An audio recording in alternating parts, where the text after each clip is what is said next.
नमस्कार, स्वागत है आपका ज्ञान विज्ञान के इस नए अंक में। देश दुनिया में विज्ञान और तकनीकी से जुड़ी नई खबरों के साथ हम एक बार फिर हाजिर हैं आपके साथ।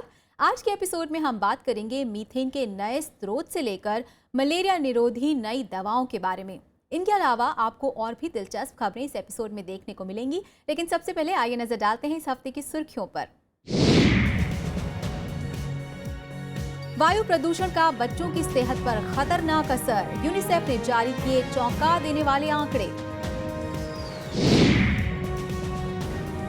शोध की दुनिया में नई क्रांति, मीथेन की खेती, ऊर्जा संकट समाधान की दिशा में नई उम्मीद। मलेरिया उन्मूलन अब हुआ आसान, बीमारी का होगा सटीक इलाज, तैयार हुई नई दवाएं। खोज खबर में जानकारी हासिल करेंगे स्वास्थ्य सेवाओं की दुनिया में क्रांति लाने में टीकाकरण का योगदान। चलिए खबरों को विस्तार से जान लेते हैं। हर कोई जानता है कि स्वस्थ बच्चे दुनिया के उज्जवल भविष्य की उम्मीद हैं। हम पूरी कोशिश करते हैं कि अपने बच्चों को चोट और संक्रमण से बचाएं, लेकिन क्या वो वाकई हमारी कोशिशों से सुरक्षित हैं? जिस हवा में हम सांस ले रहे हैं वो हवा प्रदूषित हो तो हम अपने नौनिहालों को कैसे सुरक्षित रख सकते हैं? जी हाँ, बच्चों की सेहत पर पड़ने वाले वायु प्रदूषण के भयानक असर पर हाल ही में यूनिसेफ ने एक रिपोर्ट जारी की है। इस अध्ययन के नतीजे हर उस माँ बाप के माथे पर बल ला देंगे जो अपने बच्चों को वाकई प्यार करते हैं। आइए देखते हैं क्या है यूनिसेफ की एक खास रिपोर्ट।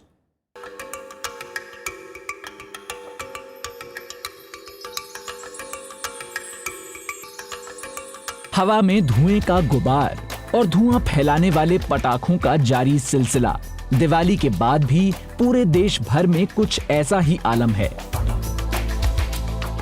दिवाली के पहले शुरू हुआ पटाखों का सिलसिला दिवाली के बाद भी करीब हफ्ते भर तक चलता है। हर पटाखा फटने के साथ हवा और जहरीली होती है। इस प्रदूषण से निपटने के लिए आम आदमी और पर्यावरणविद पूरी कोशिश कर रहे हैं, लेकिन इसी बीच प्रदूषण से जुड़ी एक रिपोर्ट ने हर किसी को चौंका दिया है। यूनिसेफ की नई रिपोर्ट के मुताबिक पूरी दुनिया में करीब 200 करोड़ बच्चे वायु प्रदूषण से प्रभावित हैं। सबसे खतरनाक बात यह है कि इनमें ज्यादातर बच्चे उत्तर भारत और यहाँ के पड़ोसी देशों में हैं। सकते में ला देने वाले यूनिसेफ के आंकड़े कहते हैं कि पूरी दुनिया में 5 साल के कम उम्र के करीब 60 लाख बच्चे हर साल वायु प्रदूषण से होने वाली बीमारियों की वजह से काल के ग्रास में समा जाते हैं। प्रदूषण पर उपग्रह से प्राप्त तस्वीरों, धरती पर लगे उपकरणों और आबादी के स्वरूप बतलाते हैं कि दुनिया के 7 में से 1 बच्चा वैसे इलाके में रहता है जहां वायु प्रदूषण अंतर्राष्ट्रीय मानकों से कम 6 गुना ज्यादा है।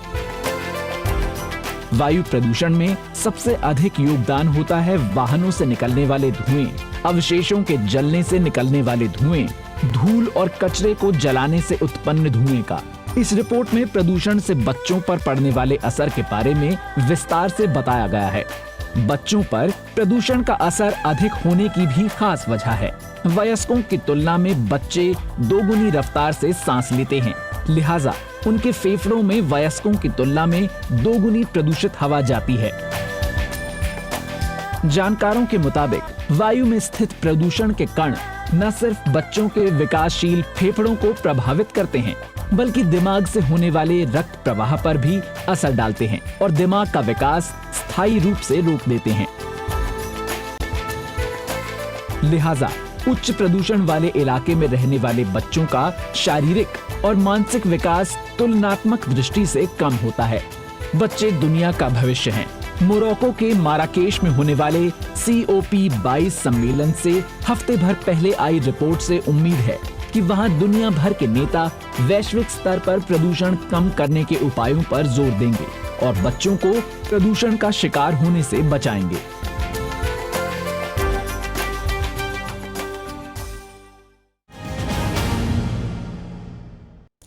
मीथेन, जो ऑर्गेनिक पदार्थों के विघटन से पैदा होता है और समुद्र तल में मौजूद हाइड्रेट्स में भारी मात्रा में पाया जाता है, इसी मीथेन का इस्तेमाल किया जाए तो दुनिया का ऊर्जा संकट दूर हो सकता है। लेकिन हाइड्रेट से मीथेन निकाला कैसे जाए? अब तक दुनिया के सामने इस गंभीर सवाल का जवाब नहीं मिल पा रहा था, लेकिन अब कुछ भारतीय वैज्ञानिकों ने इसका भी उपाय खोज निकाला है। क्या है इस दिशा में नया शोध, देखते हैं इस रिपोर्ट में।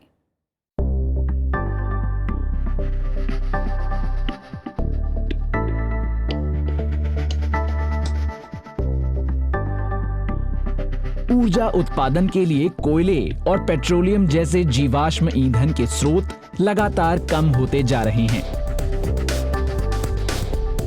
लेकिन एक जीवाश्म स्रोत भविष्य में ऊर्जा उत्पादन का बेहतर विकल्प बन सकता है। ये स्रोत है मीथेन। ऊर्जा का ये साफ सुथरा स्रोत अगले कई सालों तक दुनिया की ऊर्जा जरूरतें पूरी करने में सक्षम है, क्योंकि समुद्र की तली में मीथेन हाइड्रेट्स के रूप में भारी मात्रा में पाया जाता है। Gas hydrates are one of the natural resource of energy. It has methane inside these gas hydrates. What happens basically at certain pressure and temperature conditions under the seabed, methane molecules which are originated through the biogenic resources and the water which is already present there forms a ice-like crystalline material, and these ice-like crystalline materials has methane inside these cages. भारतीय शोधकर्ताओं की एक team ने समुद्र के गर्भ में छिपे मीथेन को परिष्कृत कर ऊर्जा उत्पादन के स्रोत के रूप में विकसित करने की विधि तैयार की है। पुणे की नेशनल केमिकल लेबोरेटरी में डॉक्टर रजनीश कुमार की अगुवाई में टीम ने इस क्रांतिकारी शोध को अंजाम दिया है। इस शोध में हाइड्रेट से प्राकृतिक गैस मीथेन निकाली जाती है, जो समुद्र तल में उच्च तापमान और भारी दबाव में तैयार होता है। इस विधि में हाइड्रेट से मीथेन के अणु पावर प्लांट्स में उत्पन्न कार्बन डाइऑक्साइड की मदद से अलग किए जाते हैं। मीथेन के जलने से उत्पन्न कार्बन डाइऑक्साइड का उपयोग नए सिरे से हाइड्रेट से मीथेन के अणु अलग करने में किया जाता है, जबकि मीथेन के जलने से प्राप्त ऊर्जा का उपयोग बिजली उत्पादन में किया जाता है। खास बात है कि ये तकनीकी बेहद सस्ती, पर्यावरण के माकूल और दीर्घकालीन है। भारत में कृष्णा गोदावरी बेसिन और अंडमान निकोबार द्वीप समूह में भारी मात्रा में गैस हाइड्रेट्स पाए जाते हैं। एक अनुमान के मुताबिक इनमें से सिर्फ 10% हाइड्रेट्स के इस्तेमाल से अगले 100 साल तक देश की ऊर्जा खपत की जरूरत पूरी की जा सकती है। जाहिर है, इस शोध में दुनिया की ऊर्जा जरूरतें पूरी करने की भारी संभावना छिपी हुई है।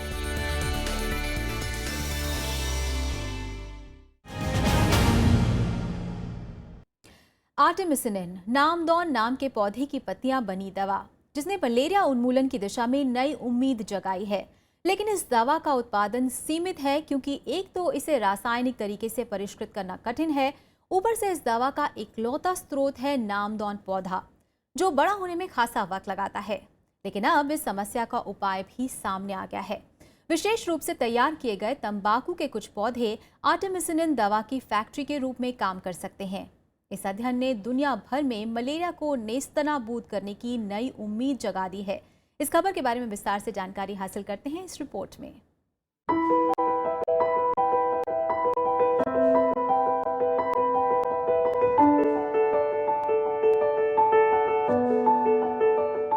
चार 4,38,000 मौतें और 21 करोड़ 40 लाख नए मामले। विश्व स्वास्थ्य संगठन के ये आंकड़े बेहद डरावने हैं। स्तब्ध कर देने वाले आंकड़े आर्टेमिसाइनिन नाम की दवा के खोज के बावजूद सामने आ रहे हैं, जो उस बीमारी के लिए अचूक दवा मानी जाती है जिस बीमारी का नाम है मलेरिया। दिन पर दिन मलेरिया के पांव पसारने की एक मुख्य वजह है कि मीठे नागदोन की पत्तियों से बनने वाली दवा आर्टेमिसिनिन का उत्पादन बेहद सीमित होना। रासायनिक तौर पर इस दवा का उत्पादन बेहद ही मुश्किल है। उधर नागदौन के पौधे एक तो 190 से 240 दिन में इस्तेमाल के लिए तैयार होते हैं, ऊपर से उनसे बेहद सीमित मात्रा में आर्टेमिसिनिन बनाने के लिए पत्तियां हासिल होती हैं। लेकिन अब मलेरिया से लड़ने की नई उम्मीद पैदा हो रही है, जिसका श्रेय जाता है दिल्ली में international centre for genetic engineering and biotechnology के डॉक्टर शशि कुमार और उनकी टीम को। इस टीम ने तंबाकू का एक नया पौधा विकसित किया है। टीम ने नए तंबाकू की पत्तियों को आर्टेमिजनिन की फैक्ट्री बना दी है, जो नागदौन की तुलना में यौगिक का संश्लेषण अधिक तेजी और बेहतर तरीके से करते हैं। शोधकर्ताओं ने आनुवांशिक रूप से परिवर्धित कर तंबाकू का पौधा तैयार किया है, जिसमें आर्टेमिजनिन के संश्लेषण में प्रयोग आने वाले 6 जीन्स को तंबाकू के पौधों के केंद्र में स्थापित किया गया। पाया गया कि 1 ग्राम सूखी हुई पत्ती से 0.8 मिलीग्राम आर्टेमिजनिन प्राप्त हो रही है, जबकि ये पौधा भी महज 60 दिनों में इस्तेमाल के लिए तैयार हो जाता है। डॉक्टर कुमार ने इस पौधे को हर्बल थेरेपी में भी इस्तेमाल किया और एक मलेरिया ग्रस्त चूहे को नए पौधे से प्राप्त पत्तियां खिलाईं। पाया गया कि उतनी पत्तियों में शुद्ध आर्टेमिजनिन का महज 2/3 हिस्सा मौजूद था, जो चूहे को स्वस्थ करने के लिए काफी था। इससे नतीजा ये निकाला गया कि पत्तियों से आर्टेमिजनिन को निकालना भी जरूरी नहीं। अब शोधकर्ता इंसानों में सलाद की पत्तियों के जरिए इस बीमारी के इलाज का रास्ता तलाश रहे हैं, क्योंकि तंबाकू और नागदौन दोनों ही विषैले होते हैं। हमने देखा अपने एक्सपेरिमेंट के अंदर, अगर इसको एज पूरा ही पौधे का पाउडर बना के उसको माउस वगैरह जो इन्फेक्टेड है मलेरिया से, उसको अगर दे दिया जाए तो देखा गया कि प्लाज्मोडियम जो पैथोजन है बहुत जल्दी ख़त्म हो जाता है, जो प्योर शुद्ध आर्टेमिजनिन मार्केट में उससे भी ज़्यादा इफ़ेक्टिव है। तो हमारा जो मकसद है फ्यूचर में, इसको लेट्यूस जैसे एडिबल प्लांट है, खाने वाला है, लेट्यूस में डाल के हम इसको एक्सप्रेस करेंगे ये जीन्स। वहाँ पे जब ड्रग बनेगी उसका पाउडर बना लेंगे। ड्राई पाउडर को हम जो है उसमें जो मेजर कर लेंगे कितना आर्टेमिजनिन कंटेंट है, फिर उसको कैप्सूल में डाल देंगे, जिस पे कैप्सूल पे हर कैप्सूल पे मेजर होगा कि इसमें 300 मिलीग्राम है या 500 मिलीग्राम डोज है। उस तरह से इसको रूम टेम्परेचर पे रखा जा सकता है और किसी भी मेडिकल स्टोर में रखा जा सकता है बिना किसी ज़्यादा ताम झाम के, ज़्यादा खर्चे के।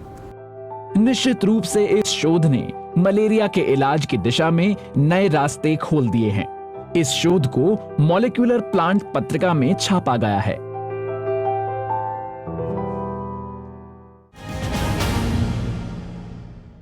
वक्त हो चला एक छोटे से ब्रेक का। जल्द वापस लौटते हैं विज्ञान और तकनीकी की कुछ और दिलचस्प खबरों के साथ। देखते रहिए ज्ञान विज्ञान।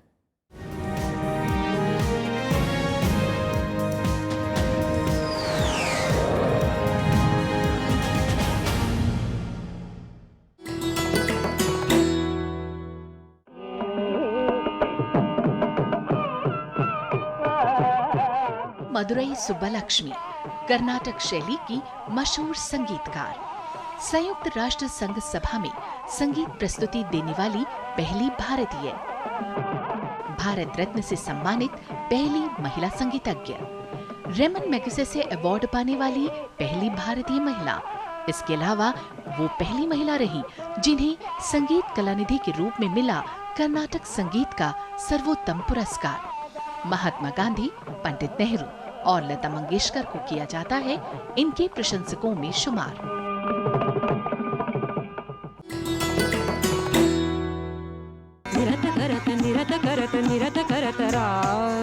कथक नृत्य को समर्पित एक शख्सियत,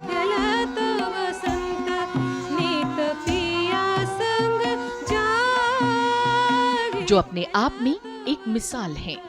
सिंध में पैदा हुई, बड़ी हुई दिल्ली में, विवाह हुआ उड़ीसा में, रहती हूँ कलकत्ता में। मिलिए शख्सियत में कथक नृत्य से जुड़ी एक अद्भुत कलाकार रानी करना जी से। शनिवार रात 10:30 बजे और रविवार शाम 4:30 बजे सिर्फ राज्यसभा टीवी पर।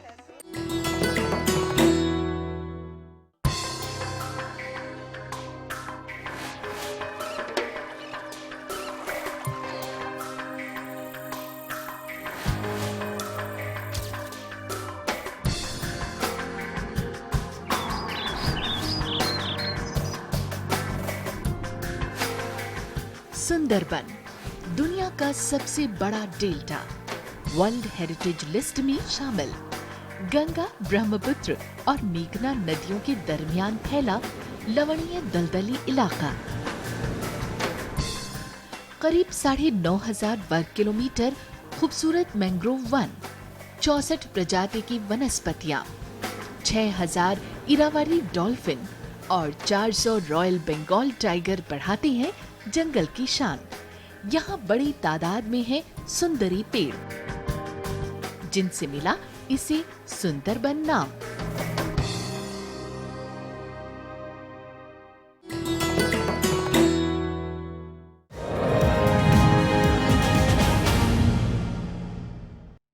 ब्रेक के बाद आपका फिर से स्वागत है। आप देख रहे हैं ज्ञान विज्ञान और देश और दुनिया में विज्ञान की कुछ और दिलचस्प खबरों पर नजर डालने के लिए आइए देखते हैं साइंस एक्सप्रेस।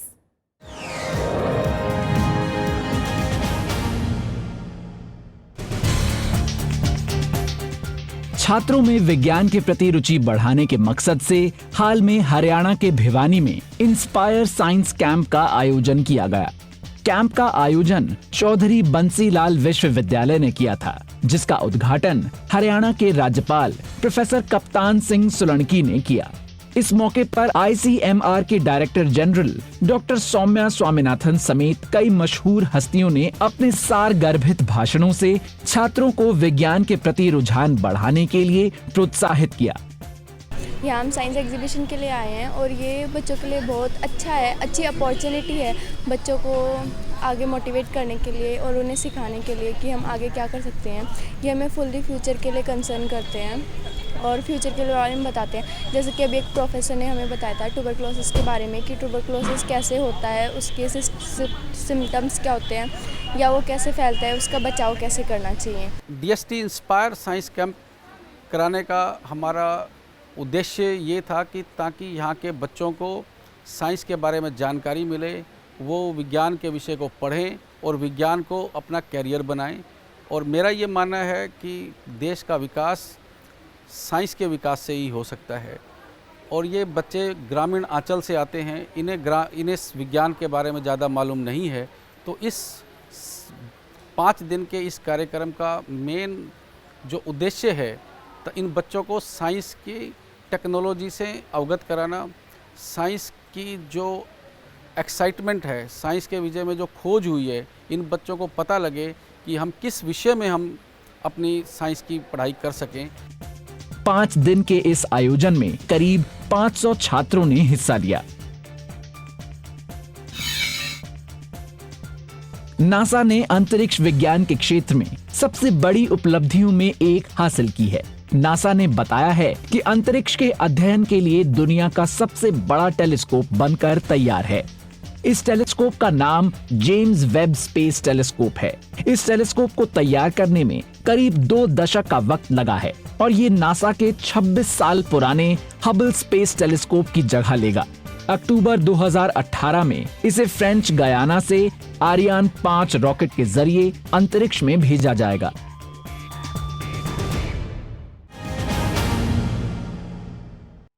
इलाज से बेहतर रोकथाम, इस पुरानी कहावत से तो हम सभी वाकिफ हैं। कहने की जरूरत नहीं कि कई बीमारियां सिर्फ साफ सफाई और एहतियात बरत कर दूर रखी जा सकती हैं, लेकिन सभी बीमारियां नहीं। माइक्रो ऑर्गेनिजम्स की वजह से पैदा होने वाली संक्रामक बीमारियां पूरी इंसानियत के लिए आज भी भयानक खतरा है, लेकिन नई दवाओं की खोज ने स्वास्थ्य सेवा जगत में क्रांति ला दी है। संक्रमण दूर करने वाली दवाओं के विस्तृत इस्तेमाल से पोलियो और स्मॉल पॉक्स जैसी जानलेवा बीमारियों का दुनिया के कई देशों से सफाया हो चुका है। आज की तारीख में कई गंभीर और जानलेवा संक्रामक बीमारियां सिर्फ टीकाकरण के इस्तेमाल से दूर रखी जा सकती है। तो क्या है टीकाकरण और ये किस तरह से काम करता है, आज हम जानेंगे इस सेगमेंट में इसी विषय पर।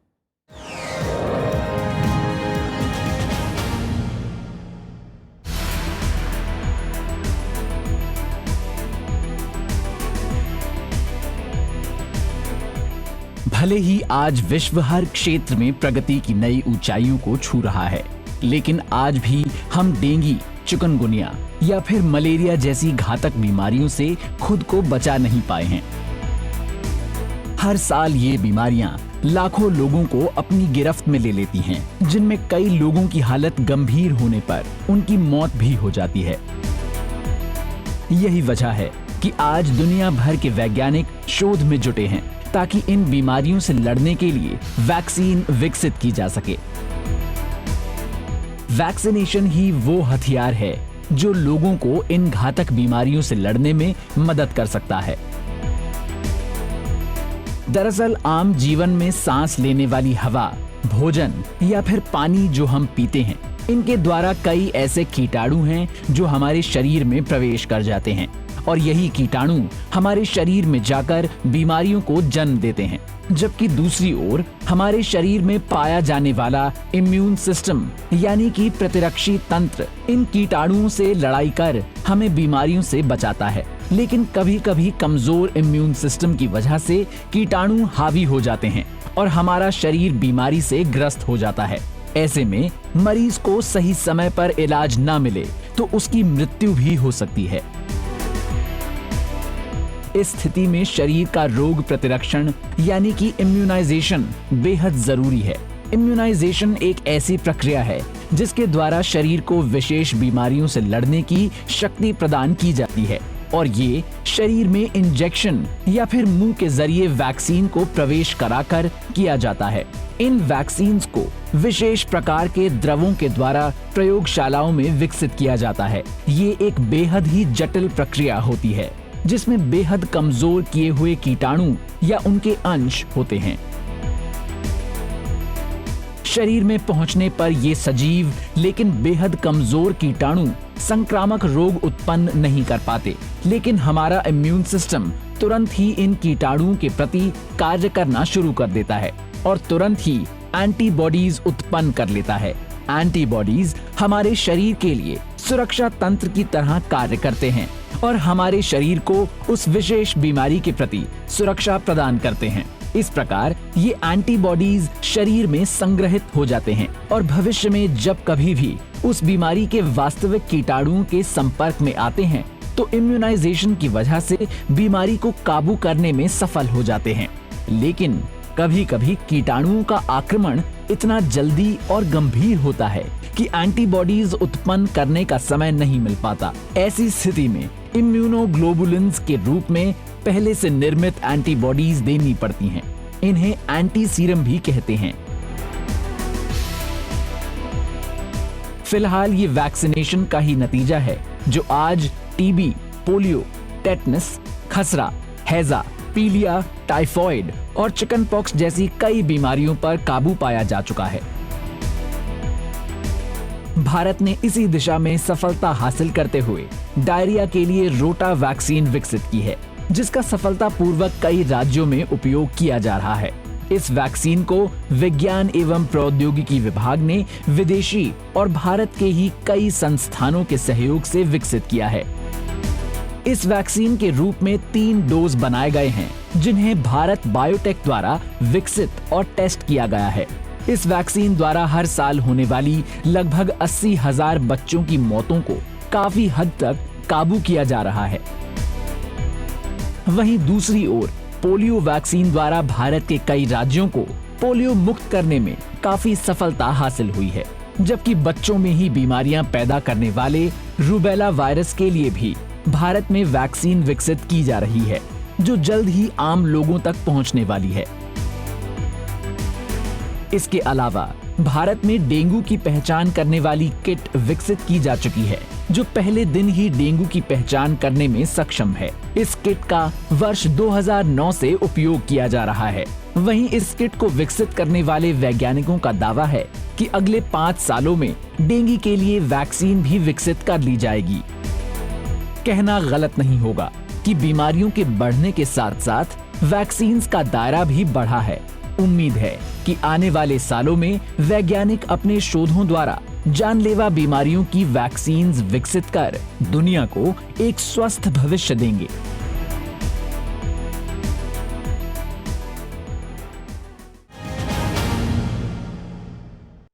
तो ज्ञान विज्ञान के इस एपिसोड में आज बस इतना ही। उम्मीद है आपको हमारा ये एपिसोड भी जरूर पसंद आया होगा। आप अपने सुझाव और सलाह हमें ईमेल के जरिए भेज सकते हैं। हमारा ईमेल आईडी है news@vigyanprasar.gov.in। आप अपनी राय हमें डाक के जरिए भी भेज सकते हैं। हमारा पता है विज्ञान प्रसार, C24, कुतुब इंस्टीट्यूशनल एरिया, नई दिल्ली 110016। तो आज के लिए बस इतना ही। विज्ञान और तकनीकी की ताज़ा खबरों के साथ अगले हफ्ते फिर होंगे हाजिर, इसी वक्त इसी चैनल पर। तब तक आप भी कुछ नया सोचिए, कुछ वैज्ञानिक नजरिए से सोचिए। नमस्कार।